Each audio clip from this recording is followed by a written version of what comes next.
இந்த ஹேர்லாம் வந்து தின்னிங்லாம் இருக்கும் இல்லையா, அப்போ வந்து நிறைய பேர் என்ன ஹேர் பவுடர்லாம் யூஸ் பண்ணுவாங்க. இது வந்து என்னோட வந்து ஒரு ஹேர் ஸ்டைலிஸ்ட் வந்து எனக்கு வந்து சொல்லி கொடுத்தாங்க. சரியா, இப்போ அந்த கெமிக்கல் ஹேர் பவுடர் எல்லாம் போடுறோம் இல்லையா, அதெல்லாம் விட்டுட்டு அவங்க ஒரு நாள் எனக்கு ஒரு பவுடர் எடுத்துட்டு வந்தாங்க. என்ன அப்படின்னு கேட்டேன்னா, அது வந்து அந்த கொட்டாங்குச்சி இருக்கு இல்லையா, அது அரைச்ச அந்த பவுடர். ஓகே ஓகே, அரைச்ச அந்த பிளாக் பவுடர்.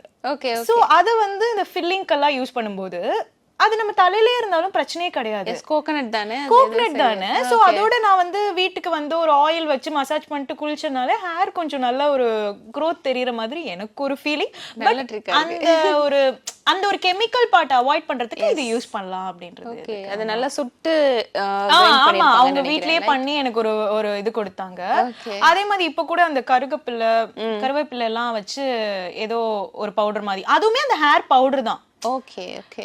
சோ இந்த மாதிரி கெமிக்கல்ஸை வந்து நம்ம தலையில போடுறதுக்கு பதிலா இந்த மாதிரி நேச்சுரலா போடுறது. ஏன்னா நான் யூசுவலி ஸ்ப்ரே எல்லாம் அடிச்சாலே வீட்டுக்கு எத்தனை மணி ஆனாலுமே வந்து தலை குளிச்சிருவேன்.